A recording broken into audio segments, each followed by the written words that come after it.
Dice Tower Tonight, episode 43. It's gotta be May. Welcome to Dice Tower Tonight, a video cast about board games and card games, and especially the people who play them.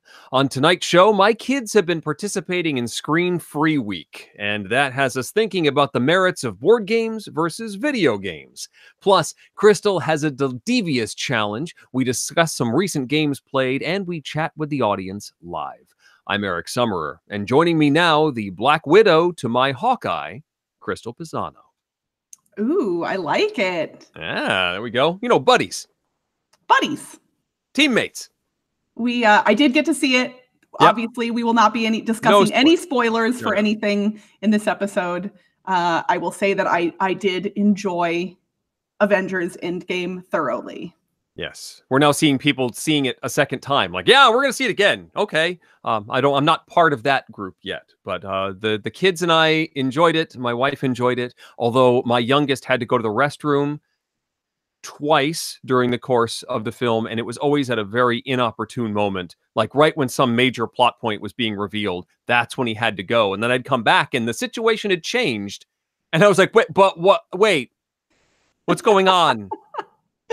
Oh, no. I will have to watch it again at some point. I was surprised. I was thinking I was going to need to use the restroom. So I had found an article online that had the best opportunities to use the restroom. You know how many of those articles there were? I looked too, because I knew that the small one would have to go. There were at least a dozen different articles suggesting where to go and when. Yeah. And it was funny because my husband's usually worse than I am. Like even in a normal movie, he usually has to get up and pee at least once. And so when the scenes that we had read in the article popped up, I looked over at him. I was like, And he was like, no, I'm good.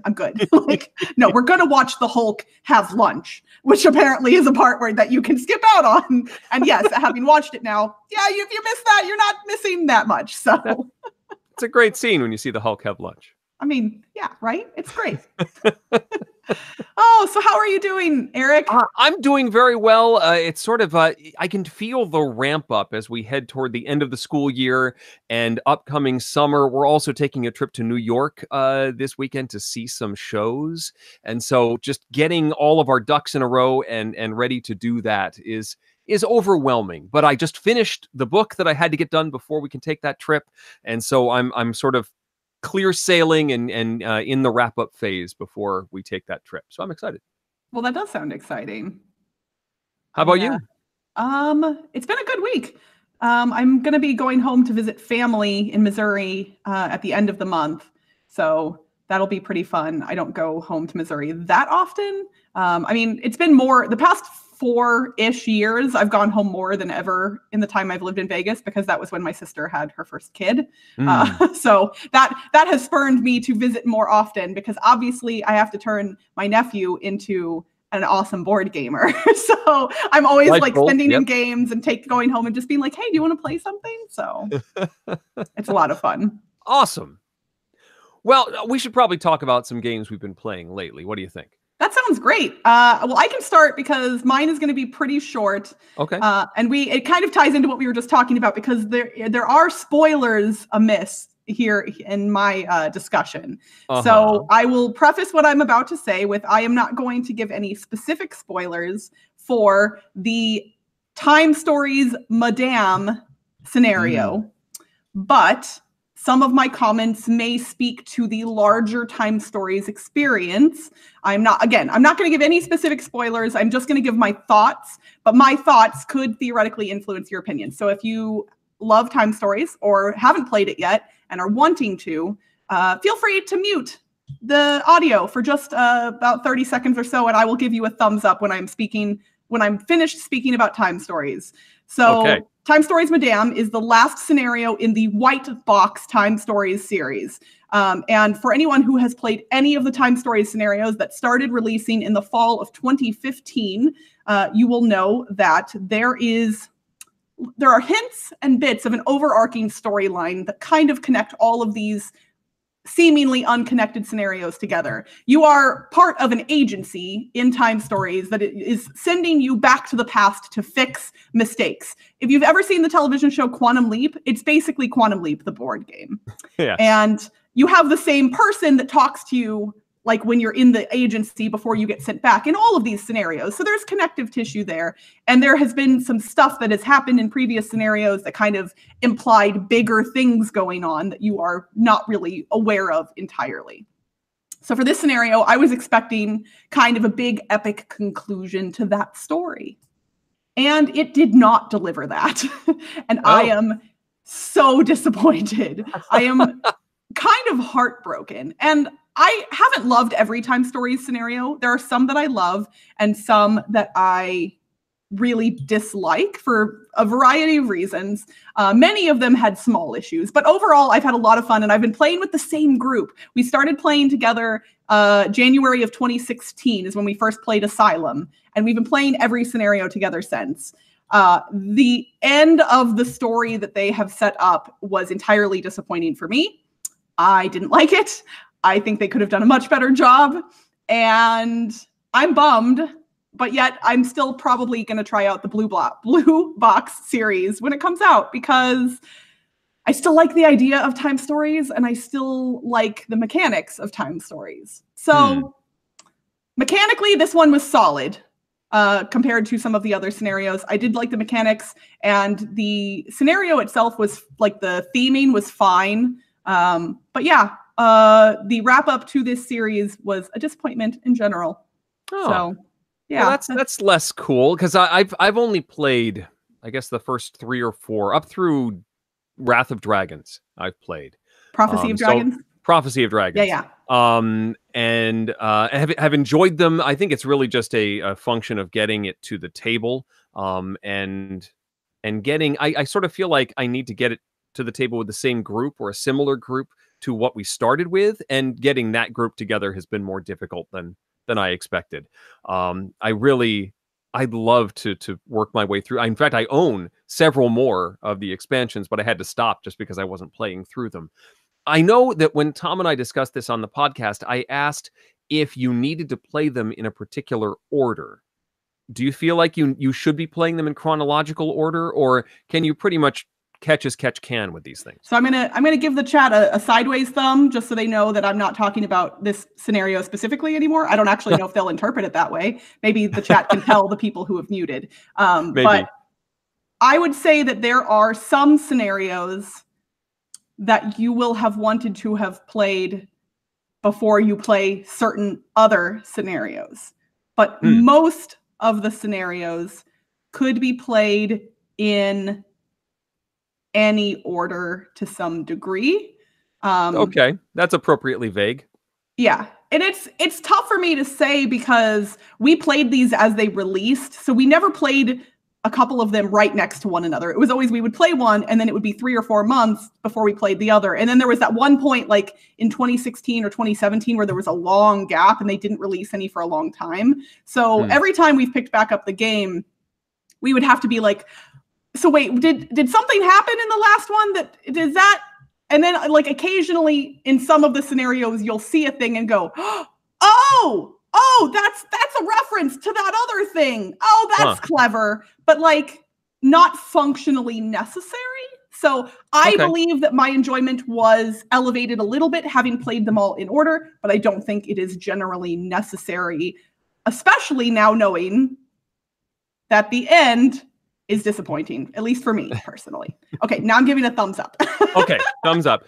Well, so that was Time Stories, and specifically the latest, the final expansion of the White Box series. Yes, Madame is the name of that one. So I don't have any spoilers as far as games go here. We're going to begin with a tiny game. This is one of the latest from Button Shy Games. It's called Potions Class. It's from Owen Warksh. That's not how you pronounce his name, I'm sure. I don't know. It looks like you. Wakash. See, it's a weird font, so it's actually very difficult. I'm trying to get the rules out so I can actually read. Yeah, Wakash. Owen Wakash. Okay. It's from Button Shy. It's one of these, micro wallet games. So there's only like 18 cards in here or something. There's a bunch of double-sided potion cards. So this potion of obsidian requires 1 grass and 2 fire elements to make. But on the other side, it has a different potion of the sea, which needs a lot of water in order to to make it. So 3 of these are going to be on the table, and it's a 2-player game. So you're facing your opponent, and you've got some of those on the table, and then this is shuffled up, and it's a deck of those elements. Hey, look, it's that grass we were talking about. It's actually an earth element, or fire, or water, earth, fire, water, earth, fire, water. It's those 3. That's it. There's 3 of each of them. So that makes 9. Is that really right? 1, 2, 3, 4, 5, 6, 7, 8, 9, 10, 11, 12. I'm missing something. I don't know my math. So there's 4. There's 4 of each card in the deck. There we go. Still only those 3 elements. So you will, on your turn, you can assign as many elements as you have in front of you. But at the beginning of the game, you don't have any. Then you're going to take 3 cards from this stack, one at a time. And you have to do 3 things with those 3 cards, 1 for each card, and you can only do it once. So one of the cards goes on one of the potions in the center. One of the cards goes on your stash, your personal supply. One of the cards has to go on your opponent's personal supply. You have to decide each individual card. So the first one, I choose one of those 3 places. Then the second card has to go to one of the remaining 2. The third card goes to the third spot. So it's very Biblios or Herbaceous-esque in that regard. It very well could be. I've played neither of those, so I can't tell you. So you continue like this. If you manage to complete a potion, you score it. The goal is to get 3 of the potions. It's a very quick game. I played this with my 7-year-old. In fact, I got this for him so that he could play it because it seemed like one he would enjoy. He certainly understood it, but he was a little miffed at the luck of the draw. There's this concept of explosions. If you put an element that doesn't match one of the potions on a potion, it explodes. It flips over and goes into the bottom of the stack. So you can clear stuff that you know your opponents are going for. Like, I see you've got the elements to complete this. If I put grass on a potion that doesn't need grass, it's out. Also, if you or your opponent has more than 3 elements in your personal stash, it explodes. So you can actually clear your opponent's stash by placing a 4th card out there. And he didn't quite realize the timing, because if you complete your turn with 2 cards in front of you, or with 3 cards in front of you, your opponent is going to place that 4th card on their turn. And you will not get a chance to use any of those cards in front of you. And he didn't quite get that, because you have to move your elements into the center before you start distributing cards from the draw pile. Still, though, I enjoyed it. It's like a 15-minute playtime, and the portability of this thing makes it worth another round. Certainly very simple. The art is entertaining. There's not a whole lot of depth here, but it's a neat little game. Potions class from Button Shy. A lot of the games that they've come out with in recent past have been really good. And yeah, that one does sound like it has some similarities to Herbaceous specifically, which is a game I really love. And it's mostly portable, but having something even a little bit smaller that does similar things would be interesting. So I'm going to have to check that one out. I sort of called it Potion Explosion Light because the potions do explode. Anyway, but no marbles. The other game I wanted to talk about is slightly larger. Oh my! It is. Well, let me back it up. Legends of Andor. This one had been sitting on my shelf for some time. And I mentioned in the intro that it is screen-free week here in the Summer household. So we had a game night last night, and it was my turn to pick. So I got this one taken care of because I've been wanting to do it for a while. It's from Cosmos, designed by Michael Menzel. It is a cooperative fantasy game that uses story scenarios, and specifically, and what I think is really its strength, it is designed to teach you the game as you go. In fact, it tells you in the very beginning, even when you first open the box for the first time, it says you've got several cardboard pieces. You got 4 punch boards with blue frames around them. Then there's a couple that have red frames around them. Don't even touch those for your first game.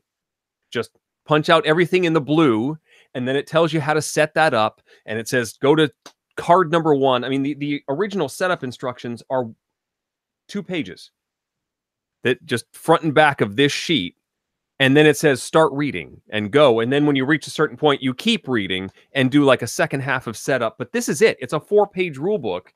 And then it has a reference manual after you get past the first scenario. Basically, you've got different heroes. You have a little hero board that displays your character. There's a wizard. There's a warrior. There is a dwarf. And there is an archer. It's one of those that has the nice character board that you can play either female or male. It's the exact same character, but they included a different standee for each of them. So there's 2 green archer characters, standees, depending on which side of the board you want to go with. You have stats on here of a strength stat and a willpower stat. And the more willpower you get, the more dice you're going to roll when you fight bad guys. And the more strength you get, the more you can add to your results when you roll against those bad guys. Also, anytime you take damage, if you lose in a fight, you lose willpower. And so you don't have to stop fighting until you either run out of time or run out of willpower. Time is the main tracker in the game. You usually have about 7 hours to do actions. Every time you move around, it takes time. And every time you decide to fight, it takes time. And I've only played through the first scenario, which is just about sort of clearing some roaming monsters that go around. But there are several components that were all about just teaching the game, like a bunch of little cardboard tokens that place these out, and they had the rules listed on them about what this particular type of space does. And then halfway through that, you clear away those introductory spaces, and then you already know what all the icons do. Because instead of there's a well that can replenish some of your stamina. And at first it's this blue placard that says, use this well to do such and such. But then later on, you just spread wells all over the board. And you already know what wells do. And it seems to do that with a lot of things, where you're introduced. You have to play through this sequentially. You can't just jump into scenario 3 unless you know what you're doing. But it does a really nice job of leading you through everything. I thought we were doomed. We managed to win the first scenario and get a positive outcome, but we all worked together to make it happen. And it's a neat system. I see why it won the Kenner Spiel des Jahres all those years ago. And I'm looking forward to playing it again. My eldest, my 11-year-old, said, that was good. I don't think we need to play more of it. But I think that's just because he's gunning to play Mice and Mystics again. He wants to start up a campaign there, and so he sees this as a threat to that happening. Still, I'm really impressed with Legends of Andor, and we'll see. There are 5 scenarios here in the box, and I know there's a bunch of expansions, stuff to explore as well. I'm well behind the train on this one, but it's possible there's some of those expansions might be in bargain bins or people trading them away. So that's kind of cool. That is kind of cool. Yeah, some people in the chat are talking about that Rado really likes this game, but maybe doesn't like some of the expansions quite as much as the base game. But I'm not sure. I've never played it, and honestly, so what year did it come out? It won the Kenner Spiel in 2013. Okay, so yeah, that's pretty. And it's weird because like when I got Fog of Love last year, and it had the tutorial baked into the game, that felt very novel to me. But as you were describing it here, it seems like it's a very similar thing. Like put out the board, put out some decks of cards or whatever else, and then flip over card 1, and they're going to tell you how to play the game all the way through. Right. So that's neat that there are other games that do that. I'm actually kind of surprised that concept hasn't been used for more games. I do know that there are other games that utilize something like that, but not a lot. Yeah, it's sort of I think there's a trade-off because if you are following the prescribed sequence, it's a great way to learn the game. But it also locks you into whatever that sequence is. And if you're trying to I want to just play the game. Can I play the full game now, please? That can get, it's difficult because now you have to work your way through everything. Like Crossmaster Arena does this with a bunch of tutorial missions that teach you all of the mechanics and how the things interact and what all the symbols do. But it's like 5 or 6 different mini missions that you have to work your way through until you break out an actual game board. You play these tutorials in the rule book, basically. And if you're like, well, can I just play the game? You can't actually do that if you're following the prescribed sequence of tutorials. That makes sense. And yeah, that does seem cumbersome. I think if they can theoretically bake the tutorial into a normal first scenario. Right. Which is what this does. I mean, this is scenario 1 of 5 that teaches you everything, which I think works because you feel like you've accomplished something and not just a tutorial. That's pretty cool. All right. So we're going to try something new this week. Unsurprising. I've been kind of mixing it up a lot. And for our trivia challenge this week, I'm going to have you in the chat kind of semi-co-op something. And I apologize. I don't have theme music because I don't want to get a copyright strike on the video, which definitely would happen, I believe. Right. But for it probably wouldn't if I just hum the music. That they wouldn't flag that, right? Well, that's true. Well, Eric, are you familiar with the game show The Match Game? Am I? So if you want to hum the Match Game theme song, you're more than welcome. Boom, boom, boom, boom, boom, boom. Boom, boom, boom, boom, boom, boom, bum, bum, bum, bum, bum, bum, bum, bum, bum, bum, bum, bum. Here we go. Our celebrity panelists have entered. Oh my goodness. So I'm gonna, let's see. I don't know if I can make it stick on my screen. It's probably fine if it jumps back and forth to you and me. But so our celebrities are not here in the studio live because that would have been a feat. That would be to pull off. Although who knows, maybe someday in the future. But that'll be next season. We have a number of celebrities. For those of you who are unfamiliar with The Match Game, it was a TV show that started in the 70s and then got brought back a couple of times over the years, where contestants would be given prompts, usually with a fill in the blank, and they would shout at an answer and try and match the answers that celebrities had written down on their boards. Often the answers were suggestive in nature, and I will say that the prompts that I have come up with and the answers from our celebrities are generally not suggestive. So okay, no, that's good to know. Yeah, we're not going that direction. One of the prompts theoretically could have gone that direction, but our celebrities kept it cool. So chat, what you are going to be doing is I'm going to read a prompt and it will have a blank in it. And I just realized that all of my here, talk for a sec, Eric, because all of my answers are underneath my image right now, and I have to pull them out to my, other screen. I'm and I'm not looking at the screen right now. No, you're fine. We're good. Oh, good. Everybody gets to look at a picture of Lana for a second. Hi there, dog. Yes, indeed. So what I want to know, are you Gene Rayburn or Alec Baldwin? In this I think I would prefer to be Gene Rayburn. Okay.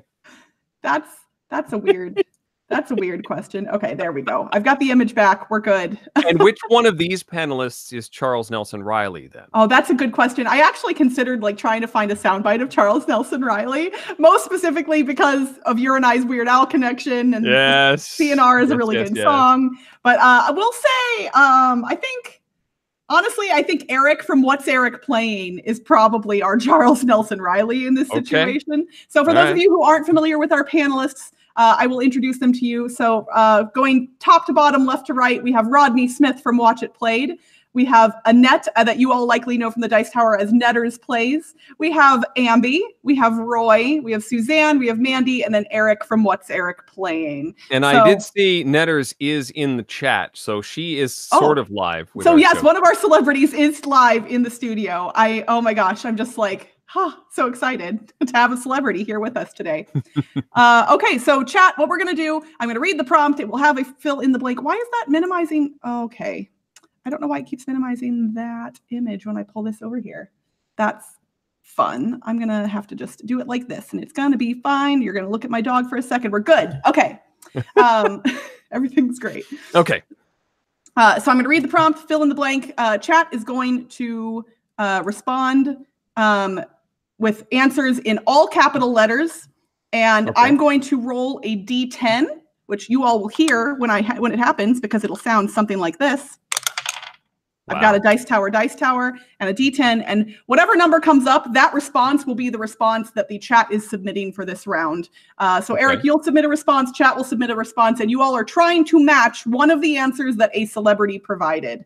And yeah, sometimes the same answer was provided by multiple celebrities, sometimes not. And then I will keep track of points, and I will say if you all as a whole can, why is it doing that? Can get to, let's say, maybe with 5 rounds, 2 chances each round to match someone, we'll say 6. We'll say that's a win cooperatively, but then it'll be between you and the chat as to who can get the most points during 5 rounds. How about that? All right. And only 1 point possible if we just match somebody? Well, you know what? No, let's make it 7, and we'll say multiple points if you match multiple celebrities. There are a couple of answers that you could match multiple celebrities on. All right. So, I've always wanted to be a contestant on Match Game. So well, now is your chance, and it's the chat as well. All right. So and I'm going to need a studio audience for one of these. Hopefully you'll remember how the Match Game goes when we get to that. But for number 1, did you hear about that new game from Fantasy Flight? I heard it has the biggest blank of any game ever.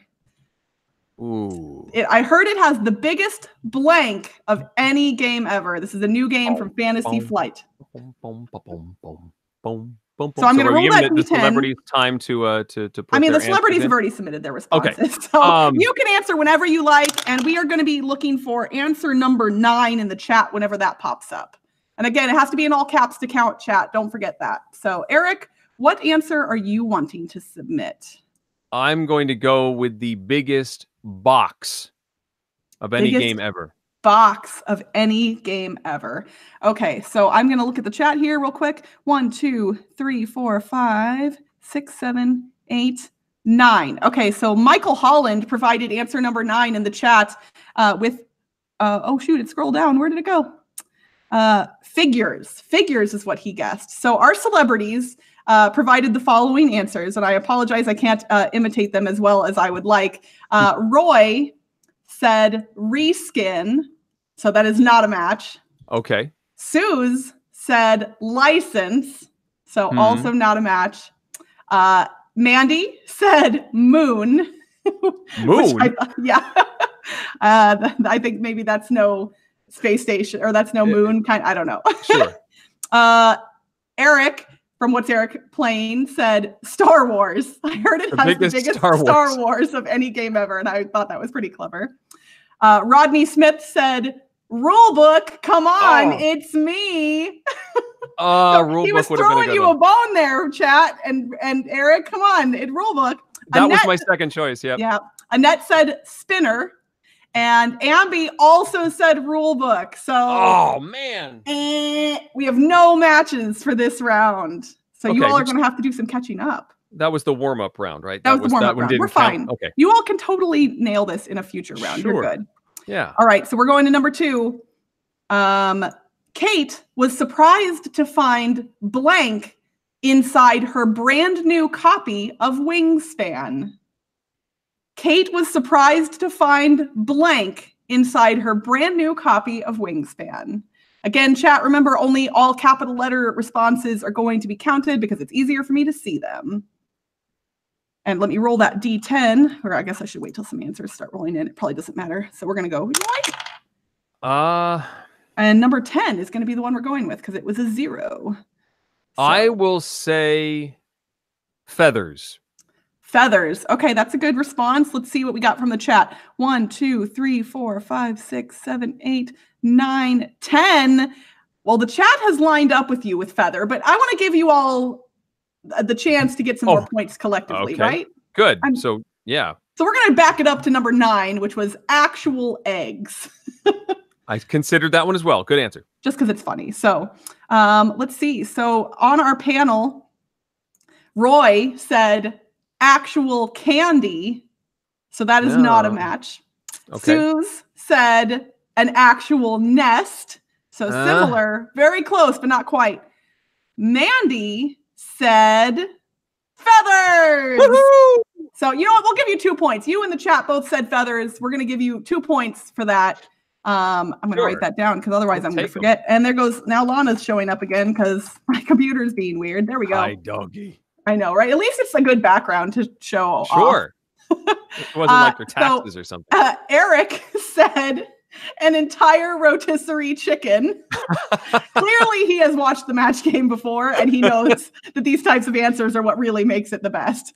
Rodney said, and this is all from him, not from me, cards with correct spelling, zing. Wow. I know, a little jab there at the early editions of Wingspan. Annette said gizmo, clearly. Yes. And Ambi said Cadbury eggs. So if anybody had said candy, we would have given you 2 points for both Roy and Ambi's answers. But you all got 2 points for feathers, so we will take it. Actual eggs was a good response as well from the chat. All right, so number 3. Cool Stuff Inc. is really stepping up its game. They now include a free blank with every order. Cool Stuff Inc. really stepping up its game. They now include a free blank with every order. And again, you kind of got to think about, like who's answering, like think about the panelists, think about these celebrities, think about what would they say in this situation? Yeah, no hints there. Well, all right. So I've matched with Mandy already. I got to go with Sue's then. A free pie with every order. Okay, and we're going with answer number 6 from the chat.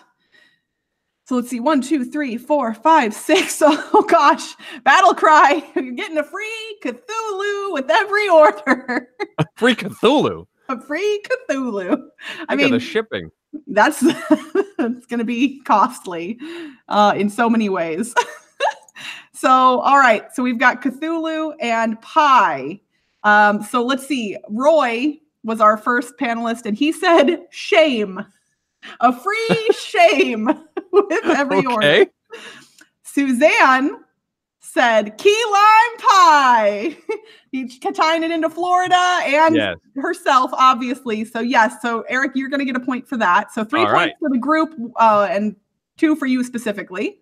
Mandy said latte, which I have to say sounds lovely. I would like, although you'd think it would be cold by the time you got it. I mean, maybe an iced latte, or it wouldn't really be iced anymore either. Maybe a lukewarm latte. A tepid latte. Tepid latte. All right. So Eric said fedora. Definitely the Florida Tom Vassell connection popping in there. Rodney said Keyforge deck. And then he said in parentheses, I just want this to be true. So obviously Rodney Smith is loving that Keyforge. Yep. Annette said Bitcoin. And just one Bitcoin. One Bitcoin. I mean, that's worth a lot. That is actually a lot, yeah. Yeah. And Ambi said cardboard box, which I thought was pretty clever because yes, you do get a free cardboard box with every purchase. Free storage.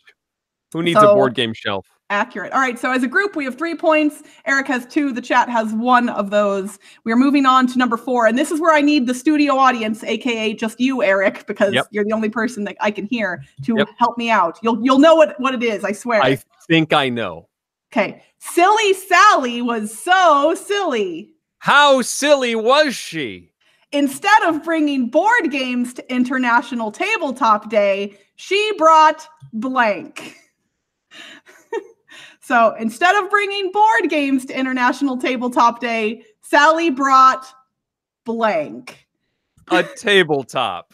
Okay, so Eric's going to say a tabletop.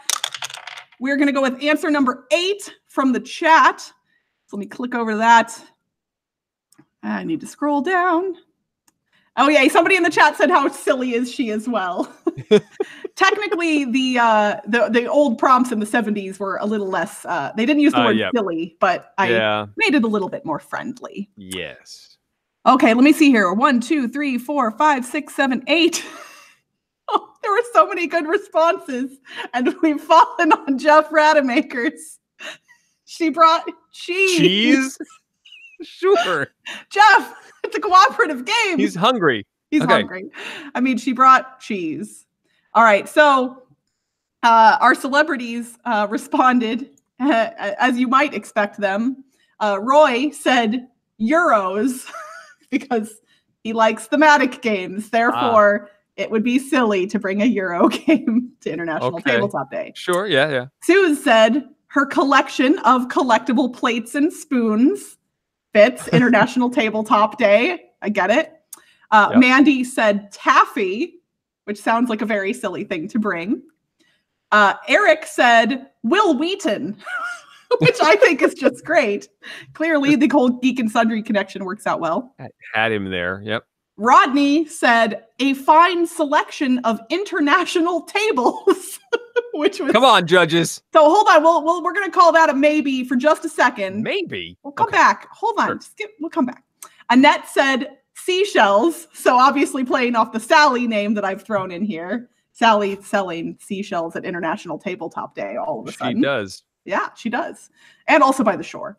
And then Ambi said table toppers. There we go. So we're going to definitely give you a point for Ambi. And honestly, you know what? I think the judges have ruled that the Rodney answer of a fine selection of international tables counts as well. All right. So we are up to 5 points collectively. And 4 of those are you, Eric. So I think I'm doing all right. You're doing great. All right. So this is our last one. Jim couldn't find a table large enough to play board games on, so he and his friends played on blank instead. Jim couldn't find a table large enough to play board games on, so he and his friends played on blank instead. Okay, so let me see what we're going with in the chat. Number 3. Friends played. Oops. On the floor. The floor. Okay. And then let's see here. 1, 2, 3. The chat agrees with you. The floor is number 3, David Briel. So we are going to go ahead and go with the floor for both of you all. And we will go back to it. That's going to click over to the dog. Okay, there we go. So Roy said a large sea turtle. Okay. Suze said the roof. Mandy. Maybe they have flat roofs in Seattle. Yeah, maybe they do. That makes sense. If it was slanted, that's hard to play a board game on. Mandy also said the roof. Okay, they have flat roofs in Canada. Yeah, and apparently, and maybe in California too, because Eric also said the roof. So many points. Then Sir Rodney Smith said the floor. Woo-hoo! So we've got 2 points there. Annette said the floor. So we've got 2 more points. And Ambi said the floor. So 2 more points. Woo! You all knocked it out of the park. 100%. So many points. You all have beaten my goal and then some. And Eric, you have bested the chat in our match game competition. All right. I would have loved to have had all of these celebrities here live to provide their answers. They would have been much more eloquent and amusing probably than me reading them. But we've done a match game live, I think at Origins a couple times. Oh, really? With various board game celebrities, and this has gone much better as far as staying on task. I think in previous years, like one panelist just put beer and then just continued to put beer for all of the answers, no matter what the question was. And so the contestants from the audience realized that they could make a match if they just said beer with everything, and it sort of degenerated. So this went great. Great job. There were a couple of other prompts. There were 3 that I wrote that I did not use. And I will say that Eric from What's Eric Playing did answer a rotisserie chicken for one of those as well. He said that twice, and it was real funny. But the prompts, the answers overall weren't as amusing. And I obviously wasn't going to drag this out any longer. Well, excellent. Thank you. That was a lot of fun. So we should move on to some chat. We were talking about what we wanted to discuss today. And I mentioned that my kids were doing this thing at school called Screen Free Week, where they try and put away their devices and we're not watching television and, trying to do other activities. And so we've been playing some more board games. We've also been busy with all sorts of other stuff. My youngest has been doing a lot more reading. He had like an engineering kit that he got at Christmas time that he hadn't opened, and he made like an Iron Man repulsor glove. It was pretty cool. So we're sort of exploring some things other than being attached to our flat things, which has been very neat. And I mentioned this to you, Crystal, and you suggested sort of talking about the merits of board games over video games and what each can offer a potential viewer or a potential gamer as far as the different corners of our gaming hobby. Yeah, I think it's an interesting topic because the way people interact with video games has changed a lot in the past few decades. Back before we had smartphones and smaller portable computers, the only way you could play a video game was to be tethered to your television, usually by a very short cord, or on a computer on a keyboard. And now that you can play just about any game anytime on a mobile device, I think far more people play video games than board games, even though I think people probably have earlier memories of board games in their lives. I was trying to think of what a video game can do that board games are still not as good at. And immersion is one of those things that often is an advantage to the video game sphere, because you can really hide all the nuts and bolts of how a game is working in a video game space by it's all the calculations of what you're doing are behind the scenes. And so you can be immersed in the visuals and the sound and all of that. Whereas in a board game space, you have to be more aware of how all of this works, how it all comes together, and things are more abstracted. It's harder to get totally focused and put the blinders on and focus on a board game. Although there are some exceptions, like Nyctophobia is one that really does a nice job of keeping you in that headspace of the game, because it takes away your sense of sight, and it forces you to sort of live in the mechanics of the world. But it is sometimes difficult to make certain genres work. In fact, Mandy and Suzanne were just talking about horror games on the Dice Tower podcast. And I heard Mandy's gatekeeper impression. And her gatekeeper is haunting me. So good. Haunting me. If you haven't heard it, it is the latest episode of the Dice Tower, which is episode 605, I think. It just came out this week.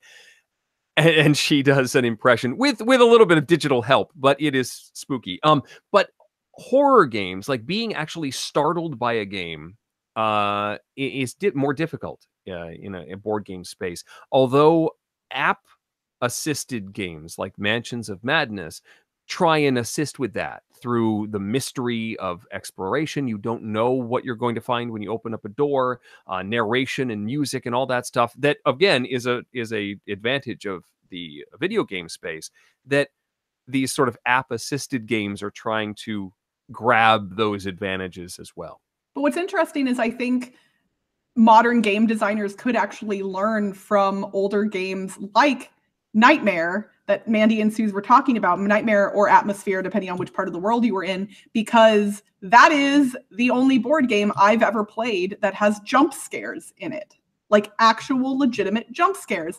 And it's not just through the VHS tape either. While the VHS tape does provide jump scares, they also have the dogs next door started barking, so Sterling is now barking.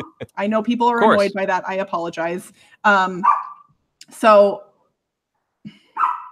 I'm going to let you talk for a second, and then I will get back to my point, and I'll mute my microphone. Or maybe keep sure. I'm also watching the chat go by. I guess Kabuki Kid in the chat says Star Wars Rebellion started out as a video game. I did not know that about the design of that. and that there are plenty of video games that are just like board games, that are board games that exist only in that digital sphere. Hearthstone comes to mind. There was another one that I had on the PlayStation 3 that was a turn-based, very much resource gathering, resource game, efficiency engine that was very board game like, but it had the animations and style of a video game, which was also pretty interesting. Okay, so what I was going to say before my dog started barking is there's a mechanic in Nightmare where you have a deck of cards that have timestamps on them. And as the VHS tape is playing, it shows you how much time is left. And at specific timestamps, the cards that you've picked up from that deck instruct you to do certain things. And there's a whole bunch of different things. It could be stealing a card from another player or whatever. But a few of them have you do something like it'll tell you at 37:17 scream, and for every player that you startle, you get to take a card from them. So you don't know what times these things are going to happen. The deck of cards that has times on it is humongous. So even if you played this game a bunch of times, you wouldn't know. Like, even if you know these things could be coming, somebody screaming out of nowhere is still going to startle you a lot of the time. And so it's so funny because at a certain point in the game, you know these things are possibly coming and you're trying to steel yourself against them. And it feels very much like a horror scenario. Like, scary things exist and are coming, but you can't prevent them and they're going to happen anyway. And it's honestly quite novel. Yep, the Crossroads system in Dead of Winter sort of feels like that. I guess it's in Gen 7 as well now. As someone else is looking at something that you don't know, and you can take an action, and they're like, "Where are you going? Where are you moving that to? Why? Why do you want to know? Oh, no reason. Just curious. Are you committed to that action right there?" To have one player know something that you don't, that can then surprise you, is a neat feeling in those games as well. And I think board games that have moments like that tend to be definitely more immersive. But like you were saying, it's hard to make board games immersive in some ways. And I think mechanics like that are a little bit more unique can help do that for sure. Mm-hmm. You've played Nightmare. I haven't. Jeff in the chat is asking if Nightmare can be played by a large group, like at a convention or something. So Nightmare is actually ideal with its exact number of players. I don't remember whether that is 5 or 6, but I highly recommend that you play with exactly no less and no more than the number of players the box stick takes, because it is a VHS game, and it does account in the rules for how to do it if you have less players. But basically, on the VHS tape, at certain points, the gatekeeper calls out each of the players to do certain things and to lose turns and to interact with him. And like every time he calls out your name or your player number or your character, you have to respond to him. You have to say, "Yes, my gatekeeper," or a penalty happens to you. And with every group I've played this with, we get into it real hard because it's so much fun to get in, like to really just fully like commit to the whole thing. I love it so much. And there are actually, I know Mandy in the podcast was saying if you don't have a VHS player, you can't really get it. But for those of you who aren't aware, the entire 60-minute video is on YouTube. So if you want to play Nightmare, all you got to do is find the physical components and then you can play. Also, I played this at Dice Tower Con last summer, and I would be 100% down to do it again this coming summer, Eric, if you want to do Nightmare. Oh, we have to go find a dark room somewhere because you can't play it out in the main convention hall. It doesn't work. Okay. Interesting. I'm tempted for sure. So one thing that, we're sort of contrasting video versus board games here. One thing that the board games almost always force you to do is the social interaction, the face-to-face interaction. You can't hide behind an avatar like you can in video games, where you are just the little person running around a virtual world and you don't really know who you're interacting with, as opposed to a board game situation where you actually have the real social gathering that you're forced to have with a board game. That's true. And I think that is part of the reason why my interactions with board and video games have kind of shifted over the years. I think when I was very young, board games were more important to me, even though I did have a Nintendo and I played video games, but I liked board games because they allowed me to hang out with my sister or my parents or my friends in a more interactive way. Then as I became a teenager and a young adult, I shifted to video games more predominantly, and computer games, especially in college. I was playing computer games almost predominantly at that point. Then shifted back to board games, because I wanted more social interaction. And then the Nintendo Switch came out. And now I do both because the Nintendo Switch has made video gaming more portable and more accessible for me. I work, like my day job, I'm behind a computer. So I generally don't want to come home and sit behind a computer all night. I say, as we are recording a show on a computer, but this goes with me everywhere. It's in my purse. I can play it on my lunch break at work. I can play it on an airplane while I'm flying somewhere. I can play it anywhere, and it's everything. It's so good. I love this thing so much. Sort of looking back at the video games that I have enjoyed playing, back to my early Nintendo days, it was always a collaborative in-person experience. So playing against one person in Dr. Mario, or gathering around the computer to try and group solve Space Quest. Have you looked behind that desk? Have you tried this? Have you explored this room? And now with stuff like the Switch, allowing for more Mario Kart matches, or the Jackbox games. You Don't Know Jack was a huge one for me in college. We gather around the computer with our fingers on the Z key, the B key, and the M key to buzz in for the different game show questions. And so that really relates to the board gaming experience, where everybody again is together in the same room and doing this activity together. It's a shared experience in real time. I would agree. And what's interesting is, as you were saying that, I remembered that one of my probably most fond memories from when I was young was that my mom doesn't really play a lot of video games, but one of her favorites on the original Nintendo was Monopoly.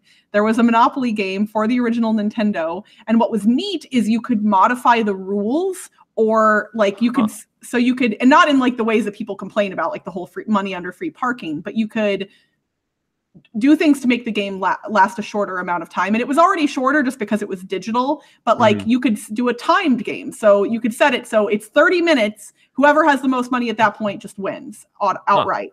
So it was a little more accessible than the Monopoly board game. And my mom liked Monopoly, and that was a great way for me to get to play video games with her. So that was kind of neat. Yeah. The only thing that bugged me about any digital Monopoly implementations is trading was always very clunky. Yeah, that's true. It wasn't great.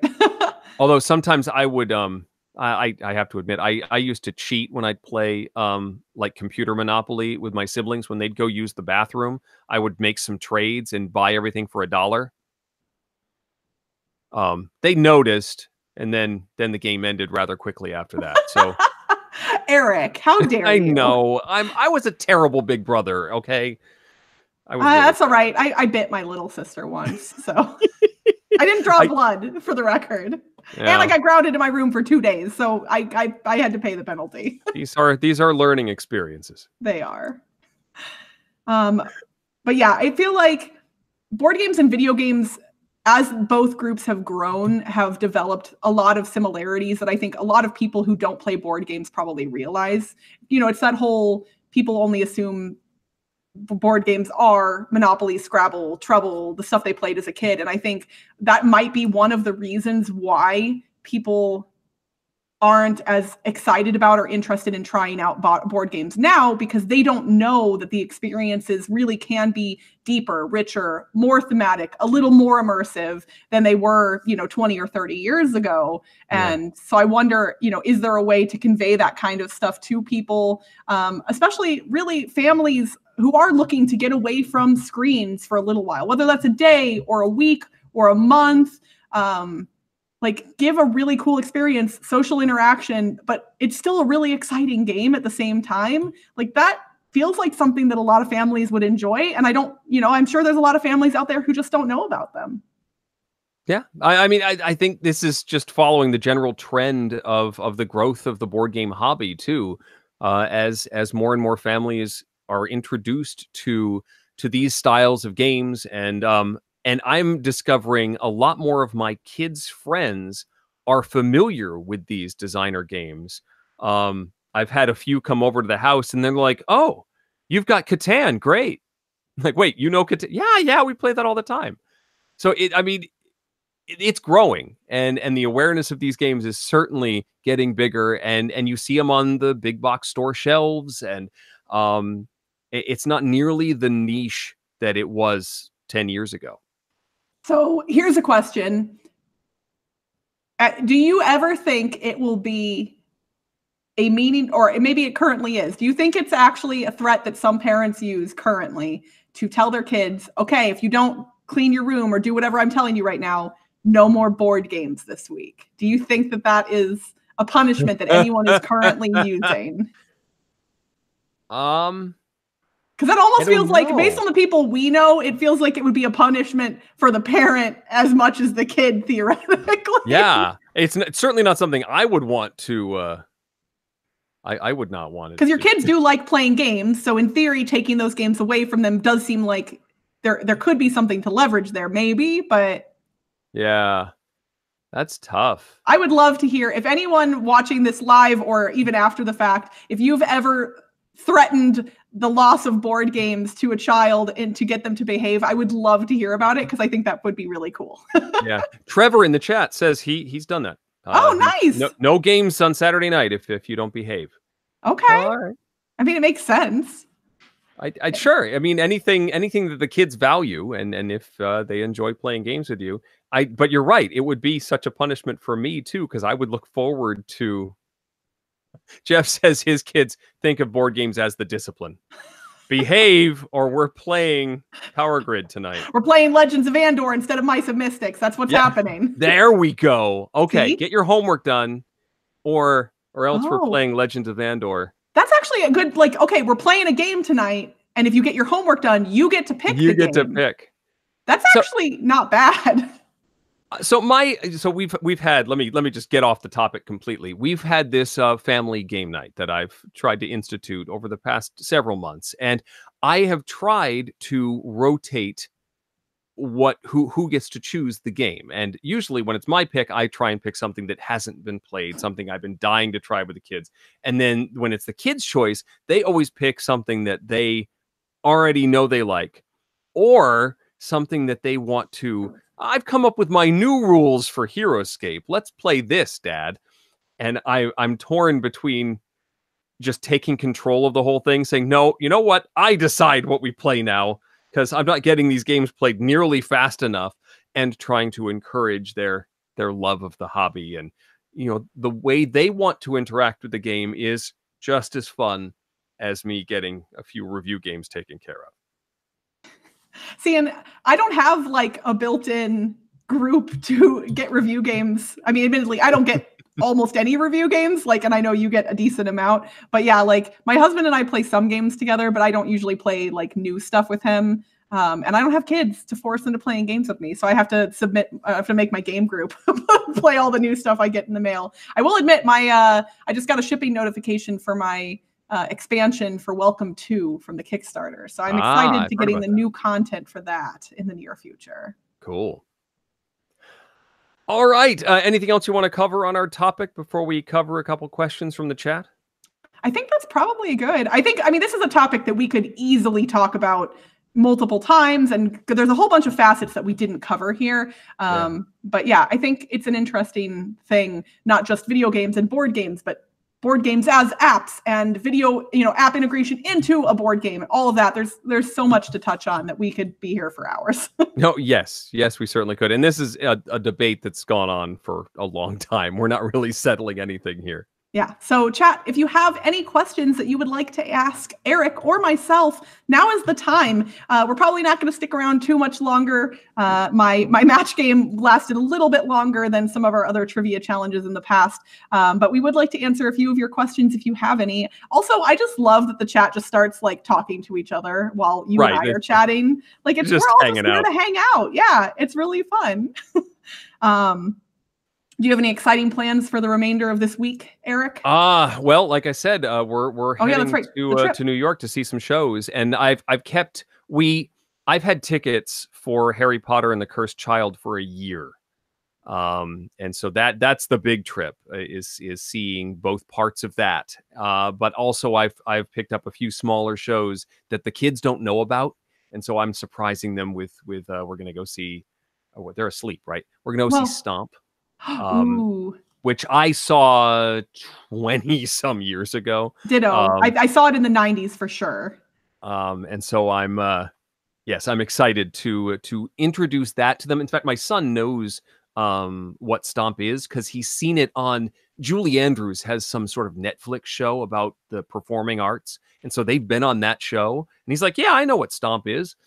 So we're going to actually see the show there. And there's something called Pip's Island, which is like an interactive show made for kids like 4 to 10 or so. And so my youngest is going to really get into that. And I'm excited about that as well. It's going to be quite the whirlwind trip. That's awesome. I'm so jealous. I love New York. I've only been there twice now. My husband is from there, and so we've been there a couple of different times to visit his family. And I don't think I would ever want to live there, but I kind of want to be there visiting all the time. It is. I had one wonderful summer that I lived in New York City while I was interning. And while I enjoyed being there and just being in the middle of everything, it really messed with my sensory overload because I'm used to living in the suburbs, and just having the noise as a constant din just messed with my sleep patterns, and it was weird. I had to escape on the weekends fairly often. It just, for my particular sensibilities, it didn't work as well for me. Gotcha. So we've got a couple of questions in the chat. Someone asked if I punish my dogs with board games. No, my dogs punish me because if I leave the board games out, I will lose cardboard components because they will eat them. So yes. Kabuki Kid asks if we've been keeping up with Game of Thrones. Again, no spoilers are going to be happening here, and but yes, I am caught up on Game of Thrones. I am as well. That was a very dark episode. Yeah, things have been happening, and we only have 3 episodes left now, which this is, so I tend to be a binge watcher most of the time. It seems with television shows, I kind of wait sometimes till a season or 2 has come out before I get into something. But Game of Thrones is one of those few that I literally started watching day 1. Like episode 1 dropped, I watched it, and I've been watching ever since. And it's been a long time. I love it, but I'm ready for it to be over. My wife fell for it too. I watched the first episode without her. I was interested and saw the previews and stuff and said, let's give this a whirl. Enjoyed it, said, you need to watch this. And she fell harder than I did, picked up the books and immediately read through them. Which I have not done. I've only seen the TV shows. Yeah, my husband read the books. So there is, again, no spoilers, even for old episodes, but there is one episode in particular, which people know because it involves a color in the name of the episode. And when we first watched that episode, he did not watch the TV at all in the scene in question. He literally just stared at my face because he wanted to see what you would. Because he knew he could come back and watch. He knew what was going to happen, but he had never seen it. And my face was just like pure horror. One question that was on topic that came through, Nathan asked about board games that require apps being unplayable in the future. So like there was, I guess it's been a couple years now, when a major iOS update happened and lots of apps became unplayable if the developers had not kept up and done the update on the, what was it, like a 32-bit to 64-bit upgrade. And if you didn't upgrade your software, they now became unplayable with the current version of the iOS. That could happen. In fact, has happened with some board game apps and possibly companion apps if the company doesn't put the resources into maintaining the software. It can become unplayable in the future. That is possible, yes. And I think while it's a risk, it's not a huge one. I feel like, especially for the games that have hit and been really popular, like I'll use Mansions of Madness as an example. Like that game has gotten lots of support even prior to it having an app, and it continues to get support, and it's from a large company. Now, if a very small company came on and like maybe had a Kickstarter for a game and it had an app as part of it, that is where I think I would be a little bit more wary or skeptical, because with a company that like Fantasy Flight, I mean, I would be surprised if they discontinued the support of an app for something like Mansions of Madness, unless there was something hugely functional that changed about the company. But yeah, it's always a possibility. You never know. There's no guarantee. But like, what's nice is Mansions of Madness.